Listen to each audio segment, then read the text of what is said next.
আগামীকাল ভোট, আর ঠিক কয়েক ঘন্টা পরেই আপনার আঙুলে পড়বে সেই অমোঘ চিহ্ন, যাকে আমরা বলি ভোটের কালি। সাবান দিয়ে ঘষুন অথবা নেল পালিশ রিমুভার বা স্ক্রাবার দিয়ে, কোনো কিছুতেই এই কালি পুরোপুরি ওঠে না। কিন্তু কখনো ভেবে দেখেছেন এই কালি কোথা থেকে তৈরি হয়, বা এই কালি আসলে কি? কেন ভারতের 140 কোটি মানুষের ভাগ্য নির্ধারণের সাক্ষী হয়ে থাকে এই কালি? আজকে আমরা জানবো এই কালির নেপথ্যের বিজ্ঞান এবং ইতিহাস।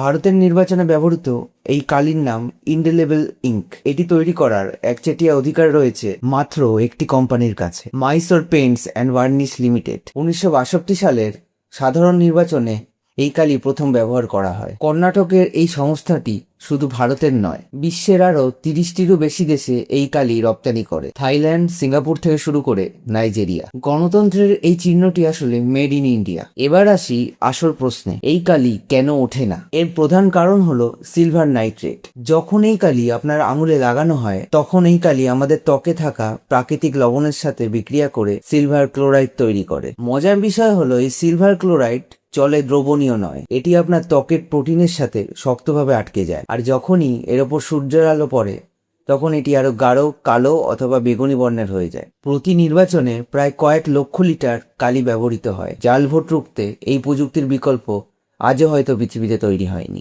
সুতরাং আঙুলের এই নীল দাগটা শুধু কালি নয়, এটি আপনার গর্ব এবং অধিকারের চিহ্ন। এই ভিডিওটি আপনার বন্ধুদের সাথে শেয়ার করুন, যাতে তারাও জানতে পারে এই কালির পেছনের রহস্য। ভিডিওটি ভালো লাগলে লাইক করুন আর আমাদের চ্যানেলটিকে সাবস্ক্রাইব করতে ভুলবেন না। দেখা হচ্ছে পরের ভিডিওতে।